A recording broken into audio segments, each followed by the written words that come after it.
Hello, ladies. Excuse my voice. Oh my goodness. I had COVID and I was better, and then I feel like I'm going backwards. My voice.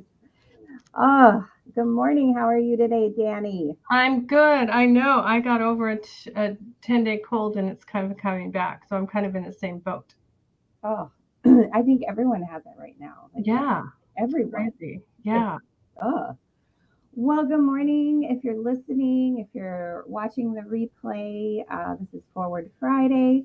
How we move forward and navigate through life matters. We're here every Friday at 9:30 a.m. We talk about leadership, mindset, life balance, spirituality, career, news, money, health, and relationships, and sometimes other things come up. So whatever topic comes up today, we had a guest and we're not sure what happened. Looks like maybe she had something come up or technology, not sure. But so Dani, let's talk about that. What do we do? Plans change, people cancel on you, like, and you just got to roll with it and go with the flow, right? Absolutely go with the flow.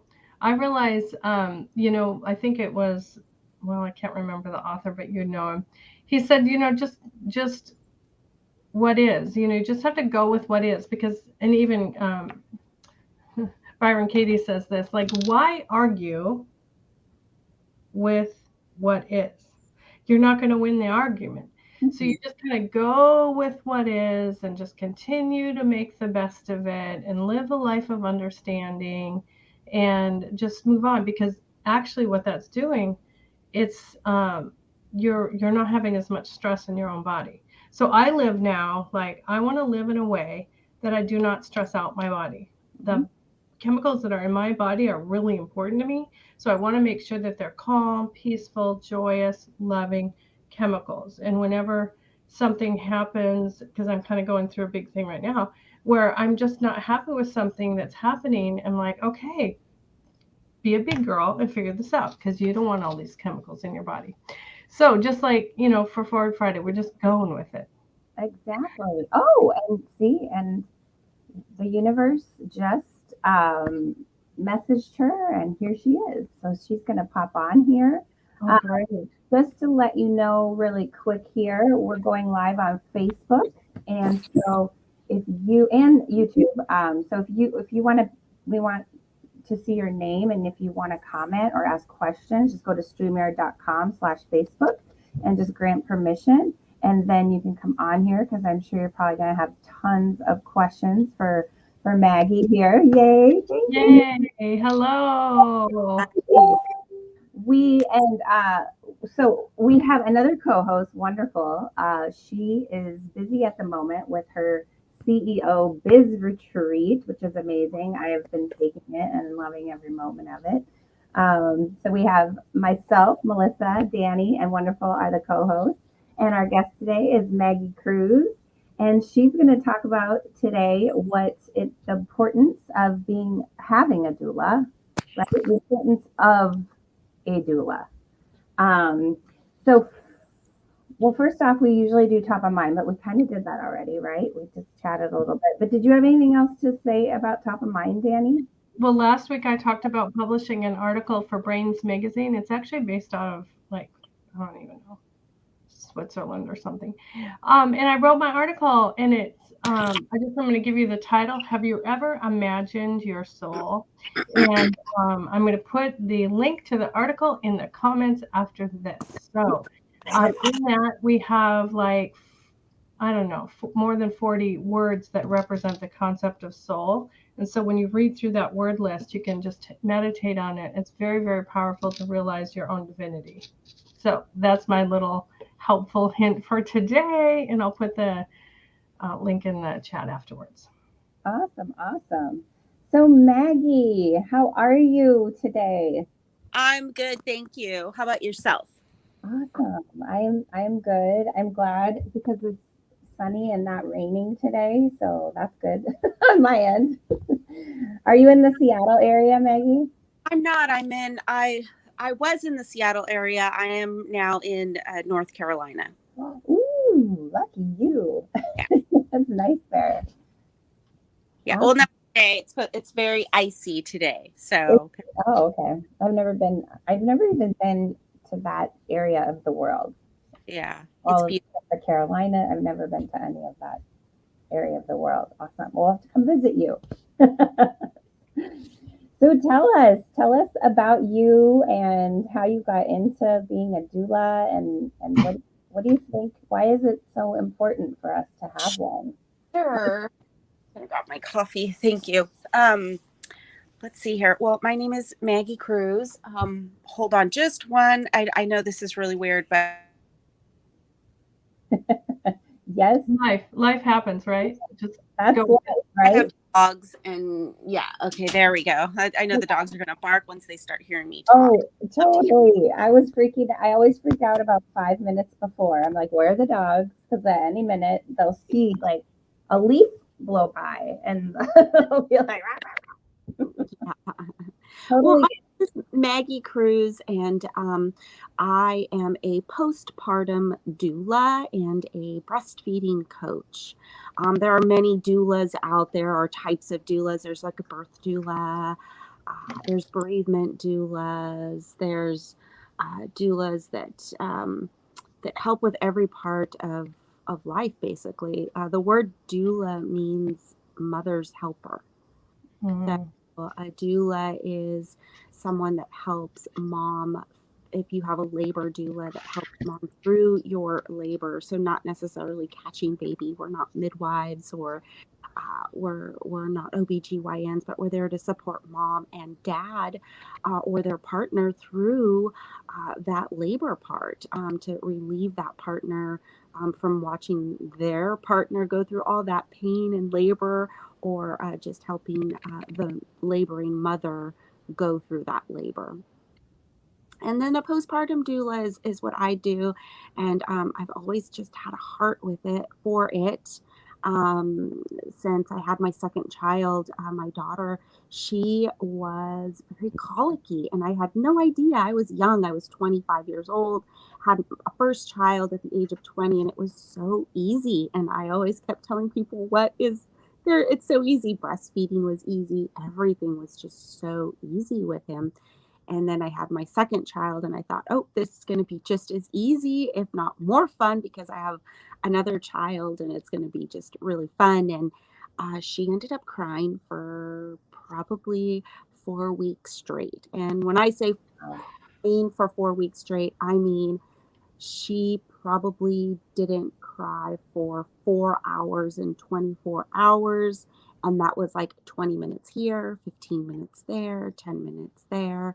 And I remember going to the doctor and just going, what is going on? I think she's broken.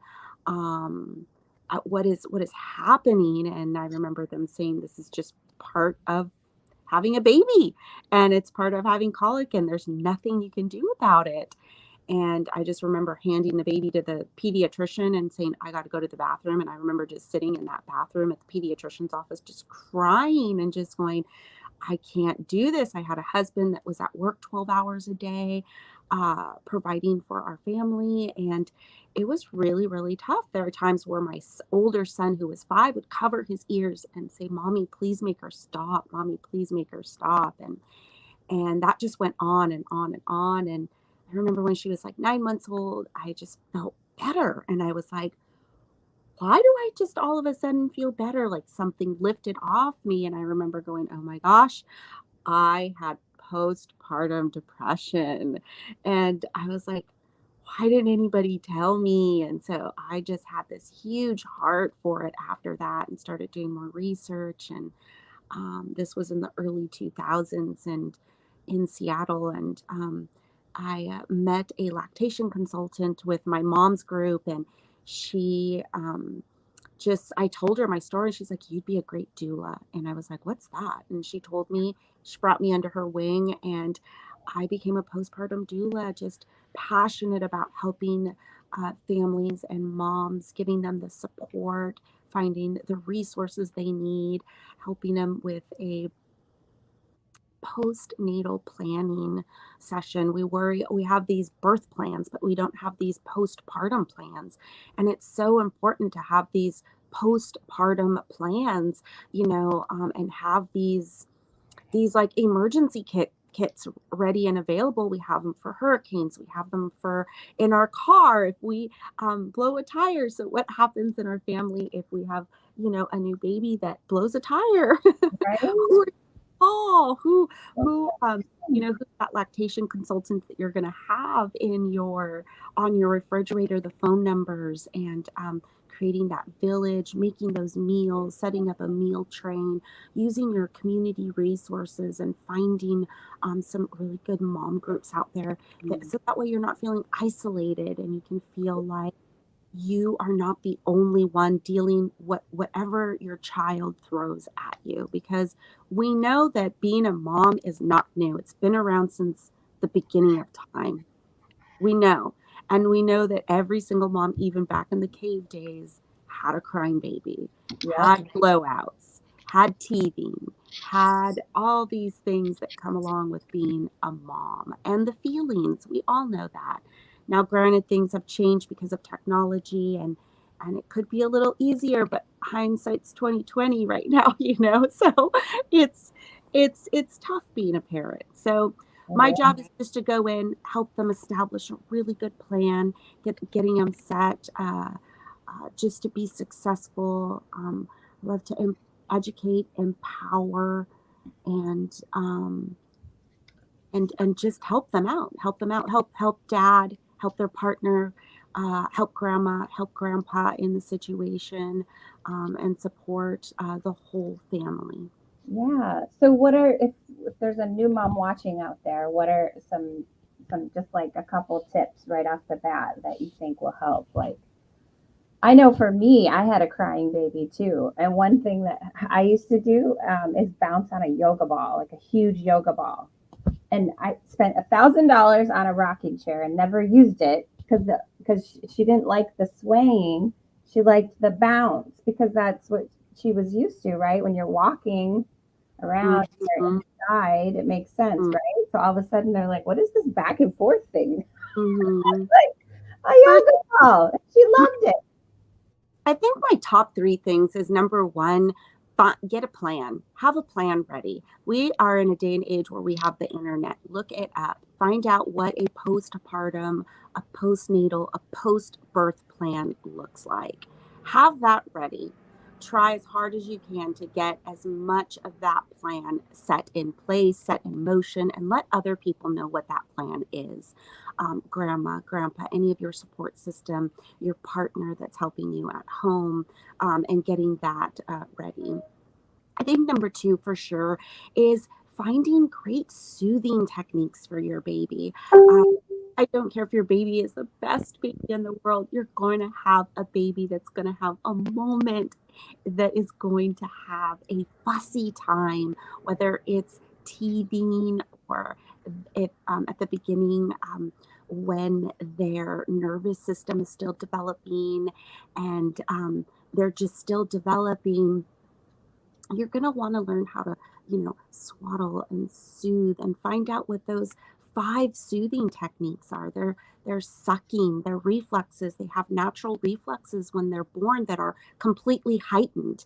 And so you have to think they're in the womb for 9 months, scrunched up in warm water. And I don't know if you knew this, but it's as loud as a vacuum cleaner in the womb.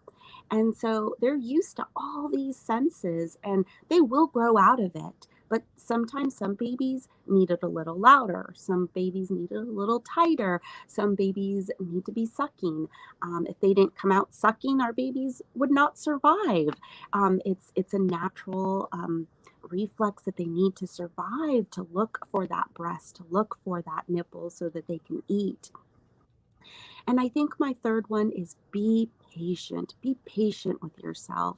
Be patient with how your body is developing yourself, and how you're growing out of your postpartum and your baby's development, and be patient with how to incorporate that new little human being into your world. Again, it takes time, and everybody's time is different. So be patient. Awesome. Have you ever, so my mom and I were just talking about this because my baby sister is pregnant. Oh, maybe I shouldn't announce that on my, she is having a baby. We are so excited. We are baby maniacs in our family, so we're so excited. But my mom and I were just talking about, and do you know anything about this? That bringing your baby to a chiropractor because they're all crunched up, and Mhm. literally, I had a fussy baby. Both my babies were fussy, and this sounds crazy and it's scary, but lifting them up by their feet and hanging them upside down Yep. literally changed my life. How do you feel about that? Yes, recently I doulaed for a set of twins, and twins, they're in there, they're even tighter, and they're contorted in there. So these twins were favoring one side of their neck extremely, like contortionists, and I recommended the mom to go see a chiropractor. And when I went with her to support her through that chiropractor did that. He lifted the baby upside down and did some, and it's not, I want people to remember that they're not cracking their necks, they're not doing these aggressive moves. They're doing very gentle reflex moves and checking the spine and doing some exercises with their baby. But all of that is great. Cranial sacrum therapy is great. Getting your baby's oral anatomy checked out. Tongue ties are actually very common.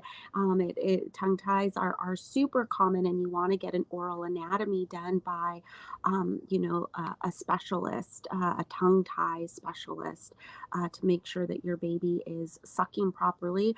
And also, too, it's important because of their development as they get older. It actually will affect their speech. And later on, they may need speech therapy because they didn't get anything corrected in their mouth at an early age.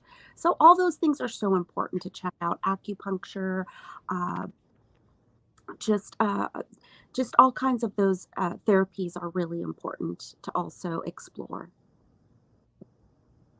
I know when my daughter had her second baby, only her husband and one other person was allowed. So she hired a doula to get her through the labor, which was really good. Mm. And so, do you find you're in a need a lot now because of COVID restrictions in the hospital, or? So, my fellow birth doulas, they are definitely, I know a couple of them, unfortunately, when we were in the thick of COVID, they had to do some Zoom births. So they were there on Zoom they had the partner there and the birthing mom, and then the doula was on Zoom. Mm. And so they supported mom through that way. But hospitals are letting doulas back in and they are supporting them. And it just depends on what your needs are. And what your goals are through your birth. If you want that extra support, if your partner wants that extra support, sometimes a doula is honestly there for that partner, to help them go through it too. And births are different. Everybody's birth story is different. It could be 3 hours. My daughter, my second child, that was part of like my trauma with her too. Was I got to the hospital and 5 minutes later I had her. So, and I hired a birth doula with my second daughter. She didn't get there. My OBGYN didn't get there. I literally pushed her out in like two pushes and within 5 minutes of getting to the hospital. So everybody's birth story is different and looks different for everybody. Yes. So my oldest daughter is 30. I'm sorry to date myself, but one of the things I did with her is I joined a mom's group through the hospital for the first year, and there was a facilitator. And what I learned was everyone might do parenting differently, but the babies are all going to be fine. There were so many different parenting strategies, and they were all great because they were unique to the parents and the baby. So I really learned that. And then also, there was only one lady who was giving her baby a bottle, the rest of us were nursing, and the facilitator called that mom and checked in on her to see how she was doing. So the next week when we met, or I don't know if it was weekly, anyway, it's a long time ago. I guess it was weekly.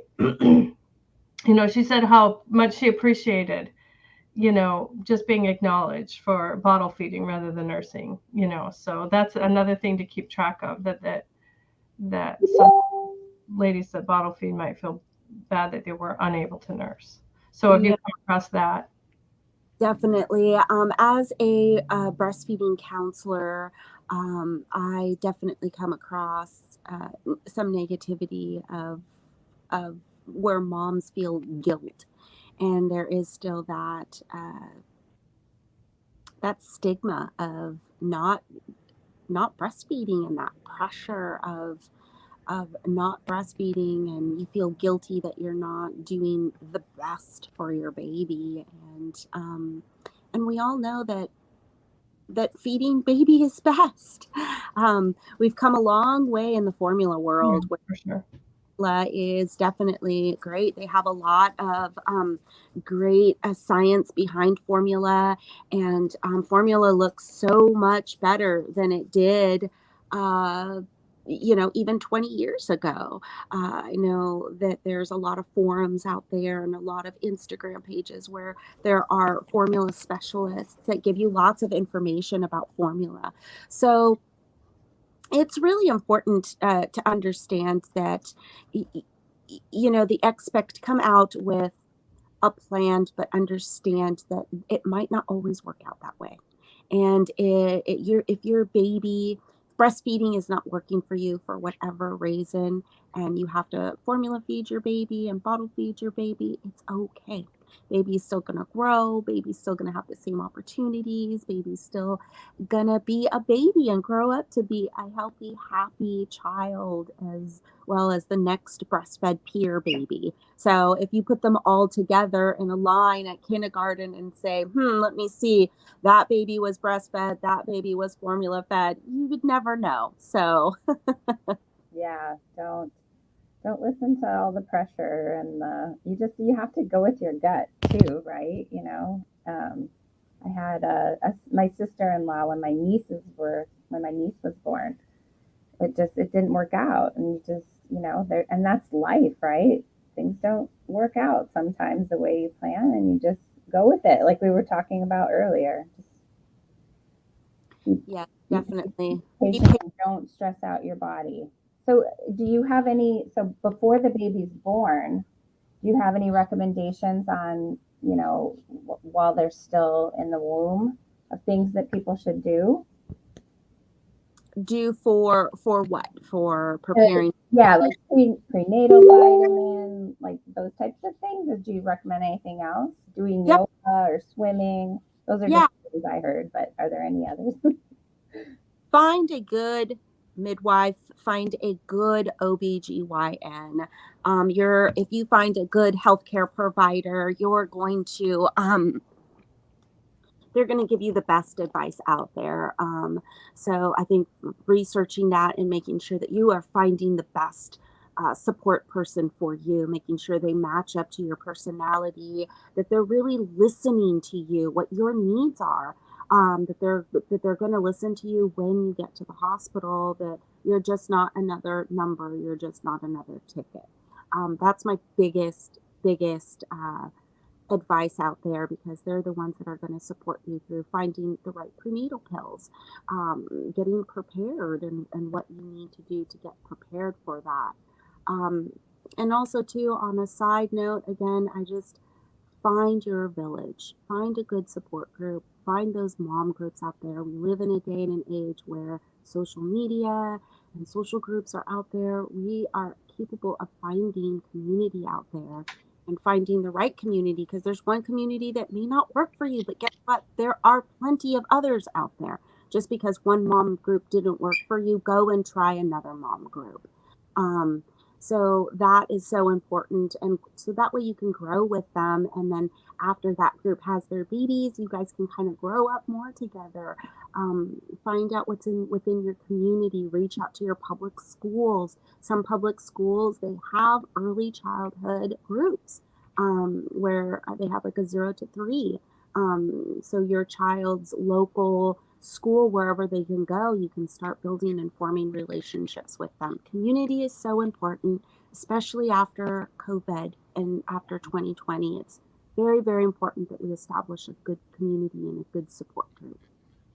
Yeah. So I have advice for grandmas Yeah. and grandpas. So our daughter's husband had to be out of town. So I went once a week and slept with the one that wakes up in the middle of the night.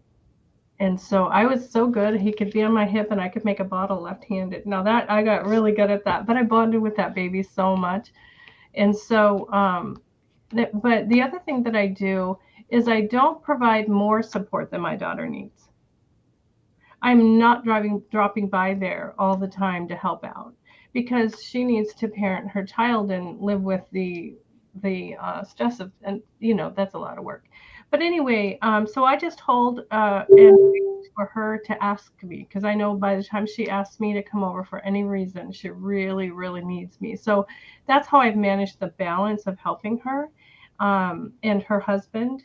And yeah, so they really do appreciate it when I'm available, because I know that they really need me when they ask.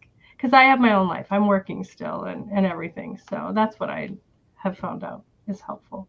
Yeah, you're a part of her village. That's awesome. Yeah. Part of support too, as a postpartum doula, I do support at nighttime. So I have what's called an owl package, and you get a certain amount of hours at night. And I come in at 10 p.m. at night.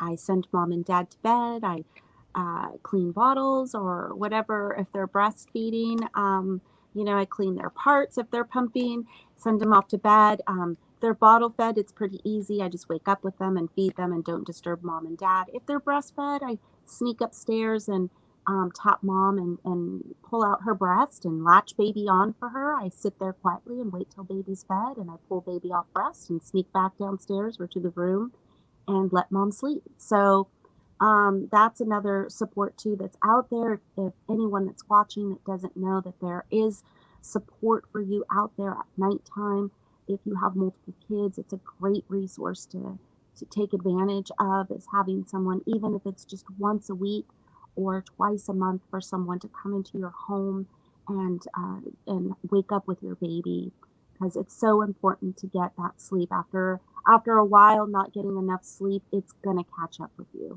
Your mood's going to change, your health is going to change, your relationships are going to change, your patience is going to change. So it's so important to try to catch up with as much sleep as you can. Yes. And do you do Zoom clients at all, or are all your clients in person? I've done both. So I've done Zoom clients for breastfeeding. If I want to do like a latch check, some moms will just Zoom me. A lot of in person. North Carolina's pretty open. We are still going into homes. We're still doing classes.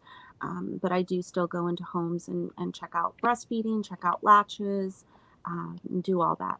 Yay, great. So we want to make sure that our guests have your information too. Sure. Yes, great. Yeah. Sure. Everybody can check me out I am on Facebook at Happy Doula for You. It's the number 4, the letter U. Magy Cruz. I'm also on Instagram as well. I have a great following on Instagram and some great educational videos that I post almost daily. So great breast pumping videos, some sleep tips, also just some postpartum tips on how to take care of yourself, your perineal area, if you have a cesarean, how to take care of that, and some tips and tricks to help you throughout your postpartum time. Is that right? Facebook, Happy Doula for You, or is it like? That's right, Happy Doula for You. Yep, and on Instagram as well. Yep, thank you. Thank you so much for joining us today. That's so helpful. There's so many moms out there. Oh, where'd she go? I know. I was going to mention that you and I were like almost the whole time, because like everything she said was so true. I know. I just could remember and relate to everything. Is she coming back? Yeah. So Melissa and I were just nodding the whole time because everything you said was so true. I'm like, yes. Okay. Yeah, Facebook. I was just gonna say, what did our moms do and our grandmas do without Facebook, right? Because I mean, like the moms groups now, like if you need anything, you just post in a Facebook moms group, and you have like 85 like suggestions of like who to call, what to do. Like I feel bad for our moms and grandmas. Like, what did they do in the past? Uh, It's so lonely. my daughter signed up for a free app where she could find a mom with a child of the similar age. Like they put some filters and parameters in there and met at a park. Isn't that amazing? Yeah. Yeah. Sometimes, though, the good thing, and I'll put a plug in for postpartum doulas, is we do get information overload. It's actually a thing. And so just having one person in your life where they can tell you, yeah, don't worry about that, or yeah, you should listen to that, is kind of nice, because sometimes you get too much information and then all of a sudden you're just, then postpartum anxiety sets in and the postpartum blues sets in, and and so it's a lot of information. So having someone that's resourceful, that you can trust, that you can, that could say yay and nay to some things to alleviate, if you are prone to anxiety, if you are prone to just being a little on the depressed side, or overwhelmed, having a postpartum doula would be very helpful for you. Thank you. Very good. Well, we're out of time. Oh, so it always goes by so fast. But if you're watching and you have something you want to share with the world, please fill out the link below and please be a guest on our show. We do this every Friday at 9:30 a.m. Pacific Standard Time. So happy Friday, ladies. Have a great weekend. Thank Thank you. you. Thank you. Namaste.